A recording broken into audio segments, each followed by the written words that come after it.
عليكم ورحمة الله وبركاته. الحمد لله نحمده ونستعينه ونستغفره ونعوذ بالله من شرور أنفسنا وسيئات أعمالنا. من يهده الله فلا مضل له ومن يضلل فلن تجد له وليا مرشدا. وأشهد أن لا إله إلا الله وحده لا شريك له وأشهد أن محمدا عبده ورسوله. اللهم صل وسلم وبارك على نبينا محمد وعلى آله وصحبه وسلم تسليما مزيدا. وبعد إخواني وأخواتي في الدين عزكم الله.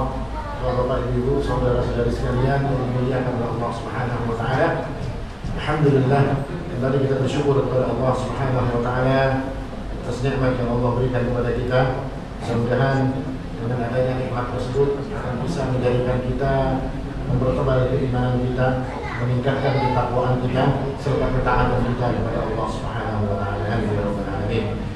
Ikhwani wa akhwati fi din, azakumullah. Tema kita malam ini adalah asbabu rahmatillahi li ibadihi. Sebab-sebab seorang hamba itu akan mendapatkan rahmat dari Allah Subhanahu wa taala. Dan rahmat Allah adalah perkara yang sangat penting, perkara yang mulia yang harus didapatkan oleh seorang hamba yang mereka mengaku beriman kepada Allah Subhanahu wa taala. Dan ini dengan didapatkan rahmat Allah akan menjadikan seseorang itu mendapatkan keamanan, mendapatkan kebaikan, baik ketika mereka berada di dunia maupun ketika nanti mereka berada di akhirat. Dan Allah Subhanahu wa taala telah mengabarkan di dalam banyak ayat, dalam hadis-hadis qudsi, bahwasanya rahmat Allah Subhanahu wa taala itu sangatlah luas. Seolah-olah Allah Subhanahu wa taala ini mengatakan kepada kita, jika kita ini benar-benar mencari rahmat Allah, jika kita ini benar-benar serius di dalam mendapatkan rahmat Allah Subhanahu wa taala, maka tidak ada yang tidak akan dapat rahmatnya Allah Subhanahu wa taala.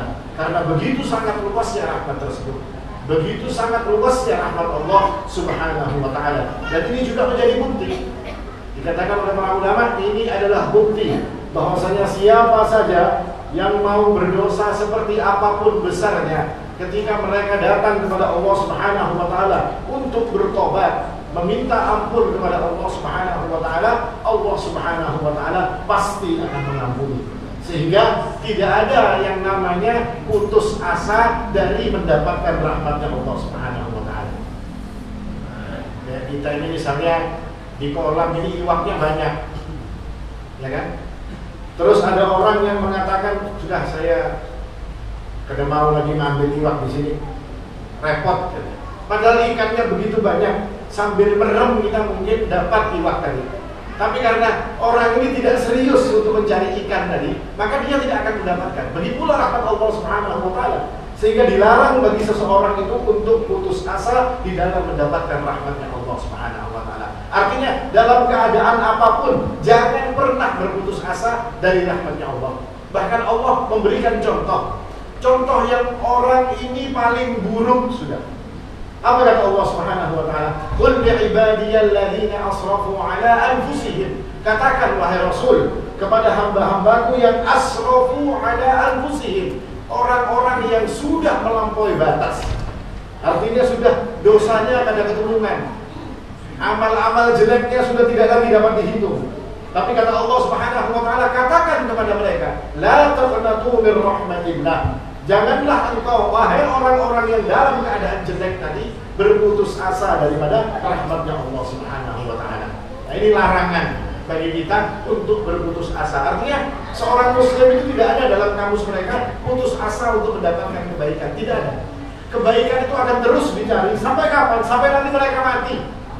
Baru kebaikan itu tidak dicari lagi karena sudah mati orangnya.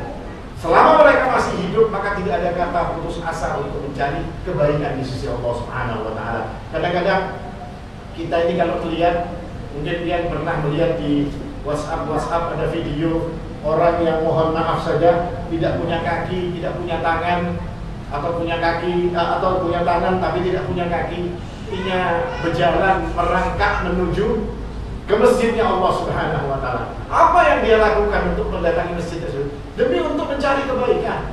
demi untuk mencari rahmatnya Allah Subhanahu wa taala. Tapi kita kadang-kadang merasa malu. Kita ini flu sedikit ya, perai di rumah, ya kan?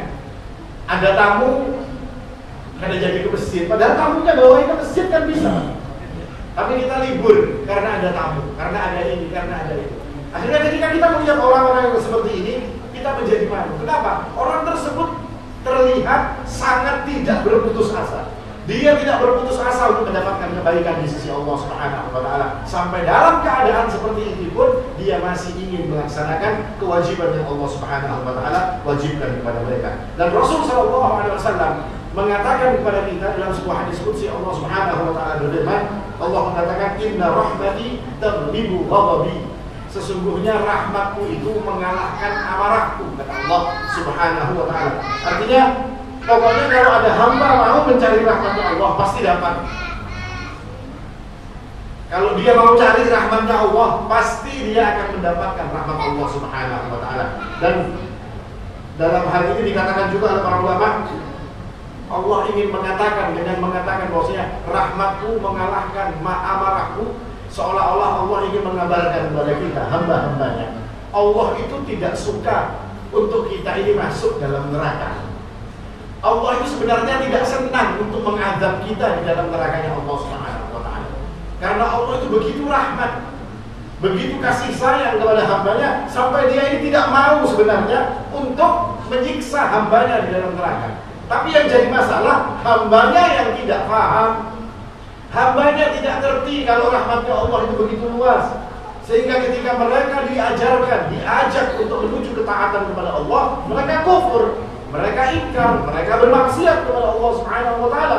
Mereka melanggar aturan-aturan Allah Subhanahu wa taala. Padahal Allah tidak ingin sebenarnya yang seperti itu. Bahkan Nabi SAW pada suatu hari didatangkan kepada beliau ini tawanan perang.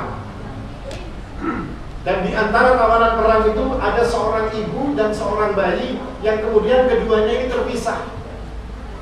Maka si ibu ini berputar-putar di antara para tawanan tersebut dalam keadaan gundah, dalam keadaan bingung, dalam keadaan menangis, mencari putranya yang hilang dan terpisah.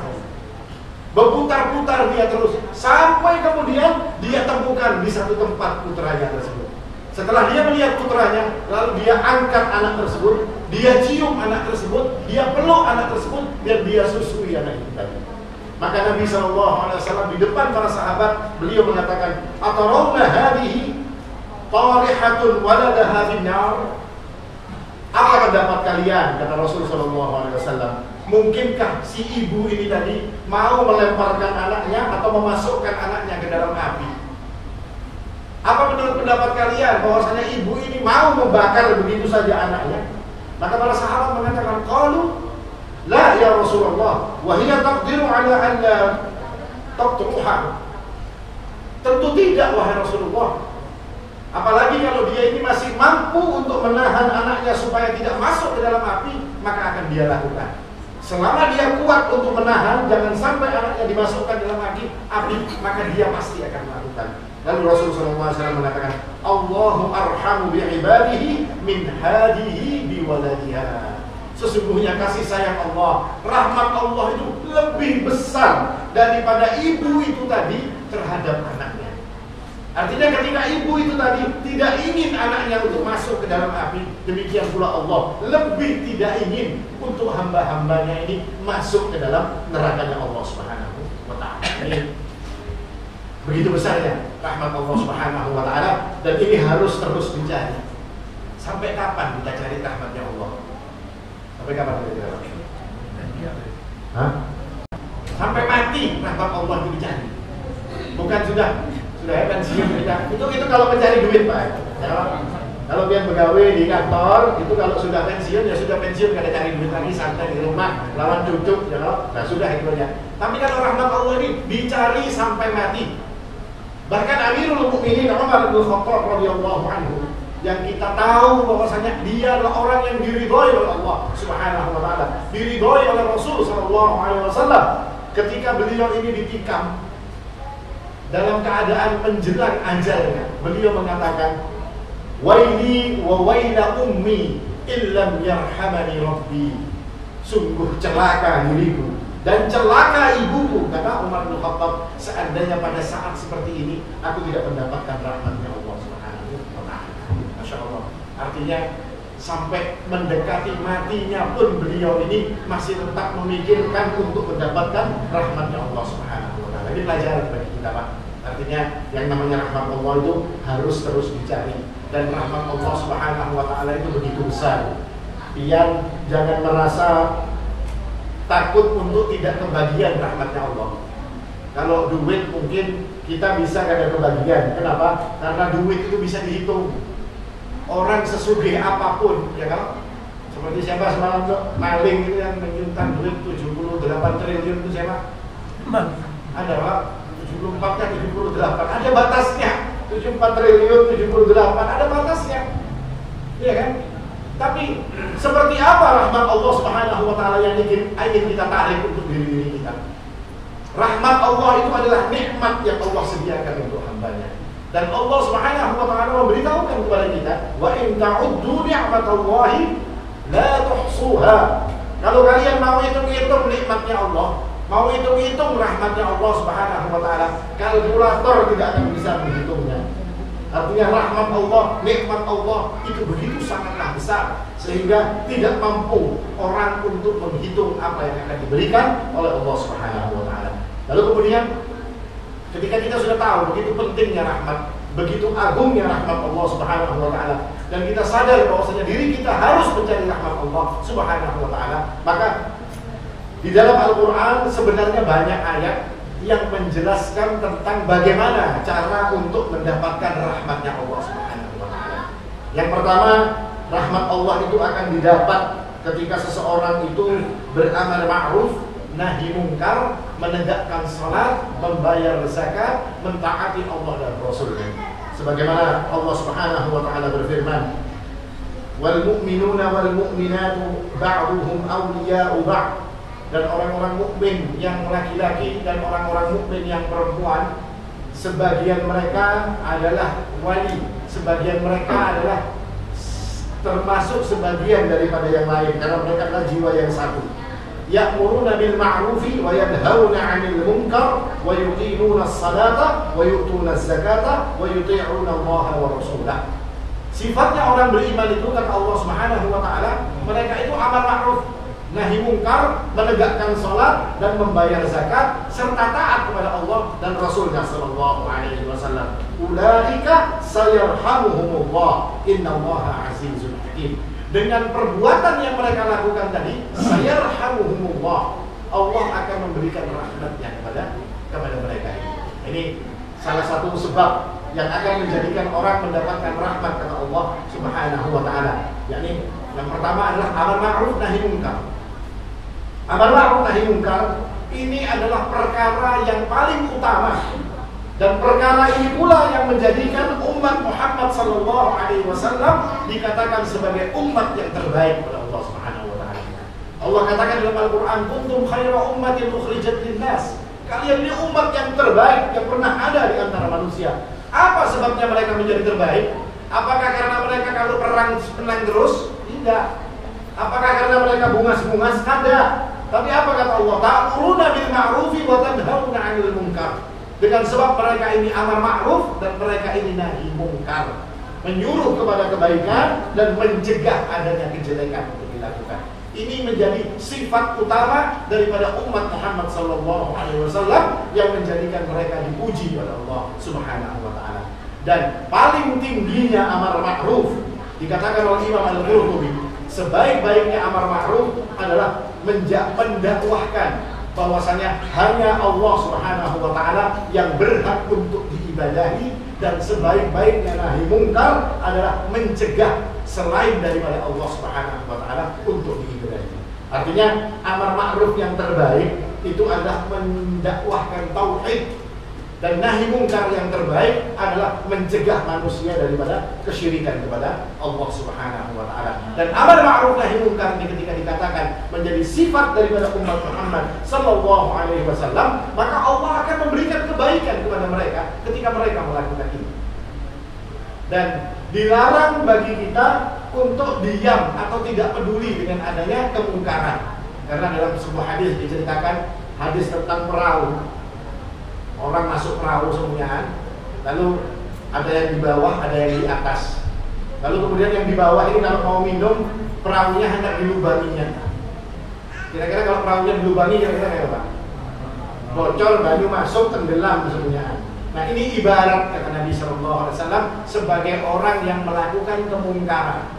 Seandainya orang-orang yang di atas, kata Nabi, tidak mencegah orang-orang yang di bawah ini untuk melubangi perahu, maka semua akan celaka. Demikian pula amar ma'ruf nahi munkar. Ketika manusia tidak peduli dengan amar ma'ruf nahi munkar, tidak mau berdakwah, membiarkan saja kemungkaran, kemusyrikan, semua perbuatan jelek dia biarkan saja, maka apa yang akan terjadi? Allah akan menurunkan bala, Allah akan menurunkan hukuman bukan kepada mereka yang melakukan kemungkaran saja, tapi kepada semua manusia yang diam ketika mereka itu melihat adanya kemungkaran. Bahkan Nabi mengatakan, amar ma'ruf nahi munkar ini kalau tidak dilakukan, justru akan menjadikan doa-doa manusia itu tidak akan diijabah oleh Allah Subhanahu wa taala. Artinya datang semua kejelekan kepada manusia, tsumma tad'una, kata Nabi sallallahu alaihi wasallam. Lalu kalian berdoa kepada Allah agar semua ini engkau dihilangkan oleh Allah Subhanahu wa taala, fala yustajabu. Maka Allah tidak dijawab doa-doa tersebut oleh Allah Subhanahu wa taala. Ini pentingnya amar ma'ruf nahi munkar, dan yang paling utama adalah dia menjadi sebab Allah Subhanahu wa taala memberikan rahmat kepada kita. Seperti apa caranya amar ma'ruf nahi munkar? Berdasarkan kemampuan kita, Pak. Karena Nabi sudah mengatakan, man ra'a minkum munkaran falyughayyirhu bi yadihi, fa in lam tastati' fa bil lisan, wa in lam tastati' fa bi qalbihi, ya. Dengan tangan, dengan lisan atau dengan hati. Nah, ini kita lihat ukuran kita di mana. Kalau kita mampu dengan tangan misalnya kepada anak istri kita, kita lihat anak kita, anak istri kita tidak memakai hijab misalnya, tidak berjilbab mereka ini, maka kita paksa mereka ini untuk melakukan perbuatan yang diperintahkan oleh Allah Subhanahu wa taala. Kenapa? Karena kita mampu. Kita punya kuasa kepada anak kita. Kalau anak tetangga mungkin tidak kawat ya, Pak. Cukup dengan lisan misalnya, diberitahu. Tapi kalau kepada sesuatu yang kita tidak mampu, kita tidak bisa melakukan yang seperti itu, maka kata Nabi, fabil qalbi, maka hendaklah diubah atau diingkari semua itu dengan hatinya. Artinya hatinya beramar ma'ruf nahi munkar, tapi ini adalah cara yang paling lemah, kata Rasul sallallahu alaihi wasallam. Dan dari ayat ini menunjukkan bahwasanya rahmat Allah itu dicari dengan amal. Makanya Allah mengatakan amar ma'ruf nahi munkar, iqamus shalah, ita'uz zakah, taat kepada Allah dan taat kepada Rasulnya. Ada 6 perkara yang disebutkan oleh Allah Subhanahu wa taala. Artinya apa, Pak? Harus dengan amal. Tidak bisa kita mau cari rahmatnya Allah diam aja di rumah, duduk guling di rumah ada kawan. Harus ada usaha yang dilakukan untuk mencari rahmatnya Allah Subhanahu wa taala. Ini yang pertama. Amar ma'ruf nahi munkar, iqamus shalah, ita'uz zakah, taat kepada Allah dan Rasulnya sallallahu alaihi wasallam. Yang kedua, kata di dalam ayat juga dikatakan salah satu sebab rahmat Allah Subhanahu wa taala kepada hambanya adalah dengan al-i'tisamu billahi azza wa jalla, dengan berpegang teguh kepada Allah Subhanahu wa taala. Apa makna berpegang teguh kepada Allah? Tidak mungkin. Maka para ulama menjelaskan yang dimaksud berpegang teguh kepada Allah Subhanahu wa taala adalah menyerahkan semua urusan, bertawakal, menyerahkan segala perkara yang ada pada diri kita, menyerahkan semuanya hanya kepada Allah Subhanahu wa taala.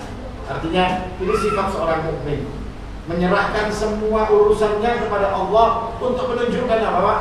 Untuk menunjukkan bahwasanya diri kita ini sebenarnya tidak mampu. Untuk menunjukkan bahwasanya diri kita ini lemah. Allah telah mengatakan, antumul fuqara'u ila Allah. Kalian ini perlu kepada Allah Subhanahu wa taala. Dalam urusan apa? Dalam semua urusan. Tidak ada manusia ini yang mampu untuk dirinya sendiri tanpa dengan dibantu oleh Allah Subhanahu wa taala. Apapun itu. Bahkan dikatakan oleh Imam Ibnu Qayyim Al-Jauziyah, sampai-sampai orang itu meletakkan tangannya di pipi seperti ini, itu dengan keinginan Allah Subhanahu wa taala. Artinya dengan bantuan Allah Subhanahu wa taala. Begitu lemahnya manusia ini, maka mereka disuruh menyerahkan semua urusannya hanya kepada Allah. Tapi manusia terkadang tidak mau. Mereka menganggap bahwasanya diri mereka ini kuat. Mereka menganggap bahwasanya diri mereka ini mampu untuk melakukan segala sesuatu ini tadi. Dan yang kedua maknanya adalah berpegang teguh dengan agama Allah. Sebagaimana Allah mengatakan wa'tasimu bihablillahi jami'a, berpegang teguhlah kalian kepada agama Allah Subhanahu wa taala. Artinya kepada apa? Kepada Al-Qur'an dan As-Sunnah. Al-Qur'an dan As-Sunnah ini diperintahkan kepada kita untuk dijadikan patokan, dijadikan pedoman. Pedoman mungkin dalam urusan akidah. Seperti apa Al-Qur'an menjelaskan tentang akidah? Di dalam masalah ibadah, seperti apa Al-Qur'an dan As-Sunnah menjelaskan kepada kita tentang ibadah? Dan dalam hal muamalah, seperti apa Al-Quran mengajarkan kita untuk bermuamalah. Karena ketika kita tidak menjadikan Al-Quran dan As-Sunnah di dalam tiga perkara ini, orang yang tidak menjadikan akidah berpedoman kepada Al-Quran dan As-Sunnah, dijamin dia akan sesat. Akidahnya pasti akan bermasalah. Orang yang tidak menjadikan ibadahnya berpedoman pada Al-Quran dan As-Sunnah, pasti ibadahnya akan tercampur dengan bid'ah. Orang yang tidak menjadikan muamalahnya berpedoman kepada Al-Quran dan As-Sunnah, dia pasti akan membolimi orang atau membolimi dirinya sendiri. Artinya kalau akidahnya tidak sesuai dengan Al-Quran dan As-Sunnah, terkadang akan melakukan kesyirikan, Pak. Berbuat syirik, artinya melakukan perbuatan yang menyekutukan Allah. Demikian pula dalam hal ibadah akan melakukan perbuatan bid'ah yang tidak diajarkan oleh Nabi. Atau dalam bahasa muamalah, mungkin dia akan makan riba, dia akan berbuat zalim kepada orang lain dengan sebab apa? Tidak punya ukuran di dalam melakukan semua perbuatannya tadi. Dan Allah Subhanahu wa taala di dalam urusan berpegang teguh kepada Allah ini, Allah mengatakan wa ammal ladzina amanu billahi wa'tasamu bih, dan orang-orang yang beriman kepada Allah serta berpegang teguh kepada Allah Subhanahu wa taala, fasayudkhiluhum fi rahmatin min, dan Allah akan memasukkan mereka ke dalam kelompok yang dirahmati oleh Allah Subhanahu wa taala, wa fadlih, dan mereka akan diberikan karunia oleh Allah Subhanahu wa taala, wa yahdihim ilaih, dan Allah akan memberikan lagi kepada mereka petunjuk agar mereka bisa sampai kepada Allah Subhanahu wa taala, wa yahdihim ilaihi siratan mustaqimah. Allah akan tunjukkan kepada mereka jalan yang lurus, seperti apa jalan yang benar, seperti apa jalan yang baik yang akan menyampaikan mereka kepada rahmatnya Allah Subhanahu wa taala. Artinya ini mengajarkan kepada kita untuk selalu berpegang teguh kepada aturan-aturan Allah Subhanahu wa taala. Karena Islam ini turunnya langsung dari Allah. Dan Allah itu adalah pencipta kita. Maka Allah itu tahu seperti apa yang kita inginkan, seperti apa yang kita mampu, seperti apa yang menjadi hal yang baik untuk kita. Maka sudah ikuti saja apa yang diperintahkan oleh Allah Subhanahu wa taala. Karena terkadang manusia ini, mohon maaf saja, terkadang manusia ini mencari-cari yang lain karena merasa pintar, merasa bisa, mencari yang selain diajarkan oleh Allah Subhanahu wa taala. Ujungnya semua pasti adalah kecelakaan dan kebinasaan bagi mereka. Dan para ulama mengatakan ayat tadi yang menjelaskan tentang rahmat Allah Subhanahu wa taala akan didapatkan oleh orang-orang yang beriman dan orang-orang yang berpegang teguh kepada Allah Subhanahu wa taala, itu mereka mengatakan bahwasanya wa ala hadza yakunu ma'na rahmah fid dunya ay yakunu fi sa'adah wa watma'annan, dan ini semua akan menjadikan rahmat itu di dunia dalam bentuk Allah akan memberikan kepada mereka kebahagiaan dan ketenangan di dalam hidup. Nah, ketenangan ini adalah dari rahmatnya Allah Subhanahu wa taala. Kalau kita ini hidup tidak tenang, dalam urusan-urusan kita selalu tidak tenang, maka carilah rahmatnya Allah. Karena dengan rahmat Allah hidup kita pasti akan tenang. Semua urusan kita tadi pasti akan dijadikan tenang oleh Allah Subhanahu wa taala. Yang pertama tadi dengan menyerahkan semuanya kepada Allah dan mengikuti semua aturan Allah Subhanahu wa taala. Ini yang kedua. Yang ketiga, bagaimana cara untuk mendapatkan atau sebab untuk mendapatkan rahmatnya Allah Subhanahu wa taala adalah dengan takwa kepada Allah. Ini yang paling utama juga. Takwa kepada Allah ini urusan yang penting. Bahkan para nabi ketika diutus oleh Allah Subhanahu wa taala selalu menyuruh mereka untuk beriman dan bertakwa kepada Allah Subhanahu wa taala. Ini kalau kita baca di Al-Qur'an, selalu kalimat-kalimat para nabi itu menyuruh mereka untuk bertakwa kepada Allah Subhanahu wa taala. Dan takwa ini pesan yang langsung diucapkan oleh Allah Subhanahu wa taala. Yang memesankan takwa, yang berpesan tentang takwa, ini bukan nabi, tapi Allah yang berpesan terlebih dahulu. Allah mengatakan, "Wa laqad uhiya ilaika wa ilal ladzina min qablika Walaqad wassayna alladziina utul kitaba min qablikum wa iyyakum an ittaqullah. Dan telah kami wasiatkan, kata Allah Subhanahu wa taala, kepada orang-orang sebelum kamu dan kepadamu wahai Muhammad untuk bertakwa kepada Allah Subhanahu wa taala. Karena agungnya nilai takwa, dan mungkin kita sudah paham seperti apa takwa Allah, karena banyak sekali perkara seperti ini telah dibahas. Artinya takwa ini jadi sebab orang akan masuk surga, harus punya takwa. Takwa ini menjadi orang akan selamat nanti di akhirat ketika mereka melewati nerakanya Allah. Tsumma yunajjil ladzina taqaw wa nadharu adh-dhalimina fiha jithiya. Lalu Allah akan selamatkan di atas sirat tadi orang-orang yang bertakwa, dan Allah biarkan ke dalam neraka orang-orang yang zalim tersebut. Ini makna tentang takwa. Dan takwa sebab terbesar manusia itu akan selamat dan masuk ke dalam surganya Allah Subhanahu wa taala. Kemudian yang berikutnya ini yang penting juga, sebab rahmatnya Allah, dan ini terkadang kita abaikan. Apa itu? Istima'u lil Qur'ani wal insatu lahu. Diam ketika Al-Qur'an dibacakan dan mendengarkan Al-Qur'an. Artinya mendengarkan dan diam. Ini perintah Allah Subhanahu wa taala. Allah mengatakan, "Wa idza quri'al Qur'anu fastami'u lahu wa ansitu la'allakum turhamun." Dan kalau dibacakan Al-Qur'an kepada kalian, maka dengarkan, kata Allah Subhanahu wa taala, wa ansitu, dan diam, la'allakum turhamun. Kiranya engkau akan mendapatkan rahmat, kata Allah Subhanahu wa taala. Tapi ini kebanyakan justru kita tidak melakukan yang seperti ini. Karena kalau di acara-acara biasanya pembacaan ayat suci Al-Qur'an. Jadi membaca ayat suci Al-Qur'an itu si pembacanya membaca, yang parak-parak situ aja kadang-kadang mendengarakan, yang lain kadang mendengarakan. Tidak dihirani, berpandir sana, berpandir sini, ngomong sendiri.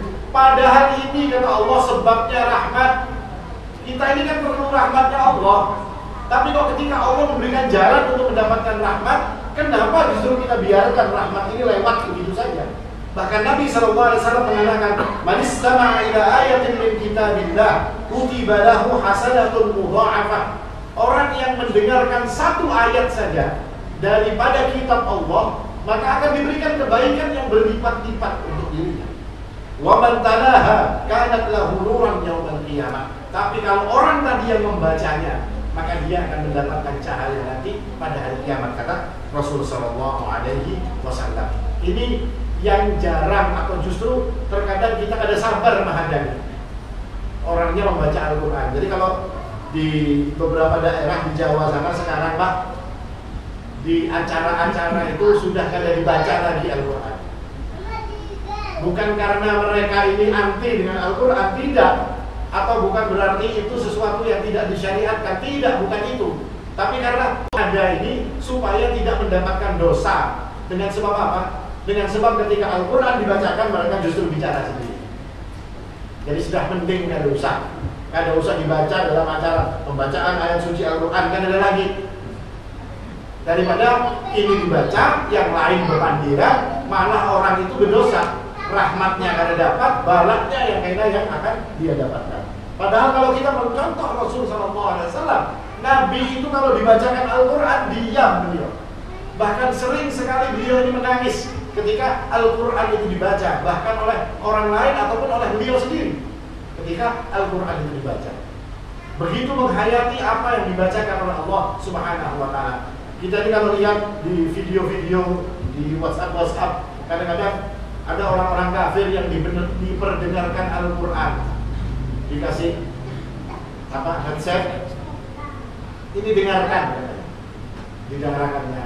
Orang ini mengatakan, apa ini, saya tidak tahu. Orang yang menyuruh mendengar orang Islam tadi mengatakan, dengarkan saja, kamu dengarkan saja, lalu kamu rasakan apa yang ada dari pendengaran kamu tadi. Didengarkannya si ayat Al-Quran tadi. Kebanyakan dari mereka mengatakan, ini kok sesuatunya aneh. Anehnya di mana? Kok kemudian jiwa saya Al-Quran itu, kalau pemerintah ketika Al-Quran itu dibaca, perintahnya kita ini diam, kata mereka. Bahkan di dalam sholat pun diam. Loh Ustaz, terus kada baca apa-apa sholatnya? Iya, mereka mengatakan seperti ini. Ini satu pendapat, Pak. Kita tidak bahas masalah BK. Ini cuma untuk menunjukkan para ulama itu ketika begitu menghargai Al-Quran. Karena Nabi juga mengatakan, Ju'ila al-imamu liyutamma bih, fa idza kabbara fakabbiru wa idza qara'a fa'ansitu. Imam itu untuk diikuti. Kalau dia takbir, kalau dia baca maka diam. Nah, dari ini mereka mengatakan diam. Sebagian ulama mengatakan seperti itu.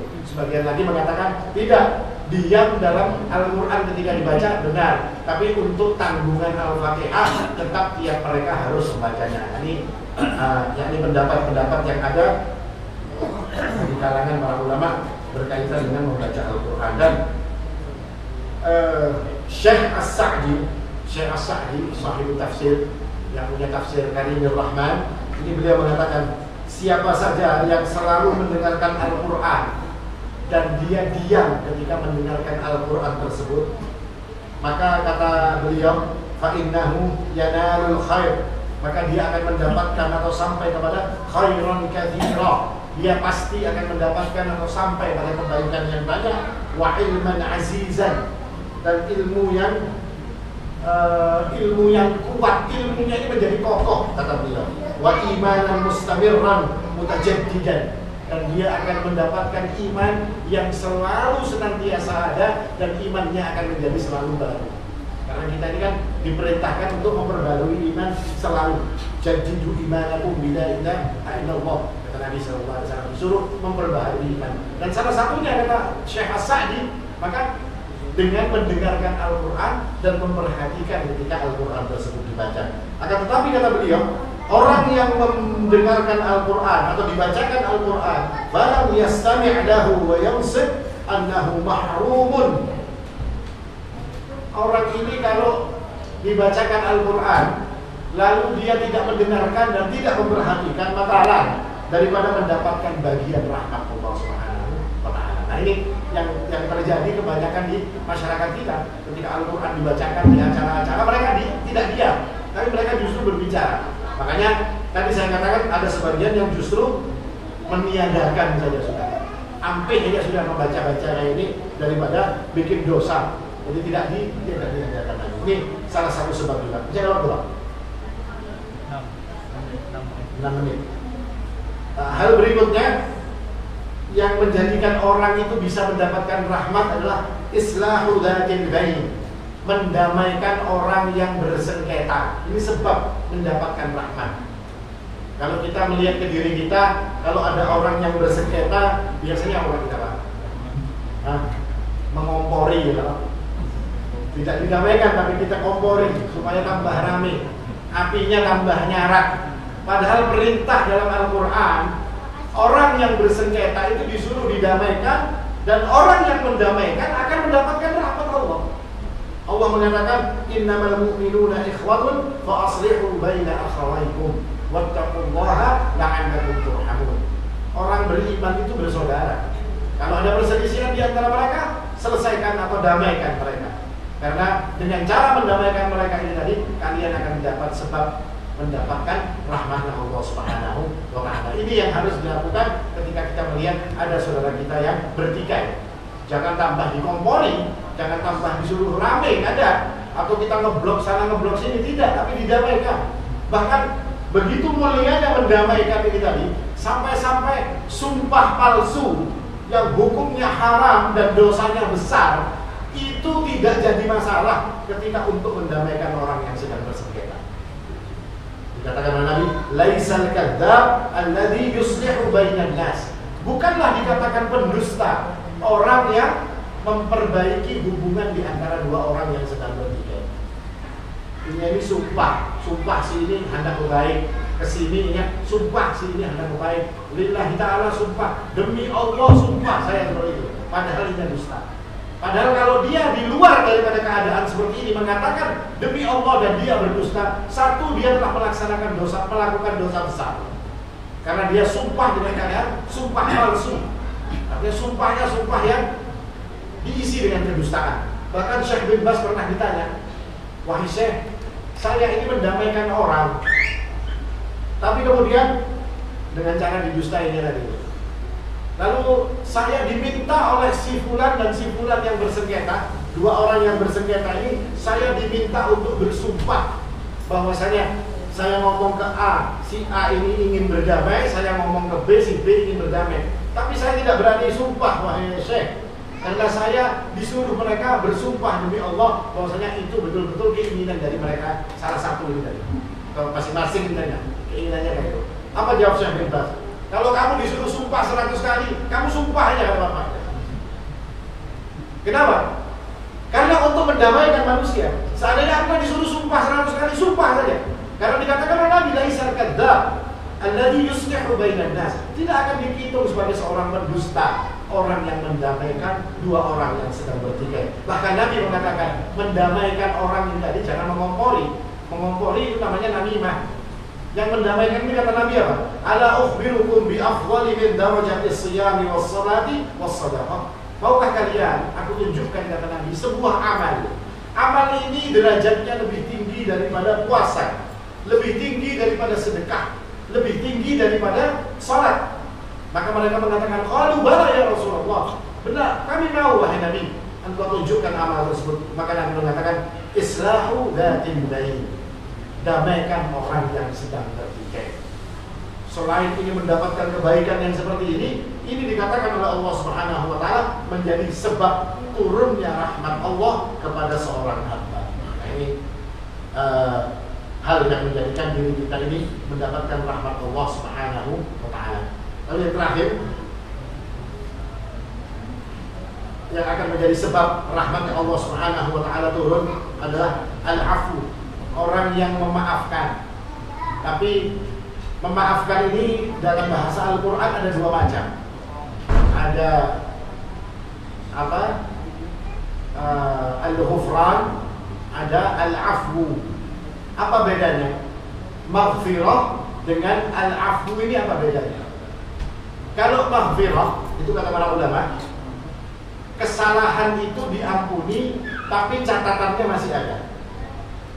Jadi ketika kita ditunjukkan catatannya oleh Allah, nah ini salah hitam ini, tapi ini sudah dieliminasi sudah, tapi catatannya masih ada. Tapi kalau al-afwu itu diampuni dengan dihapus catatannya. Makanya kalau bulan Ramadan doa yang paling banyak kita ucapkan seperti apa? Allahumma innaka afuwun tuhibbul afwa fa'fu 'anna. Yang diminta apa? Bukan Allahumma ighfir lana, tidak.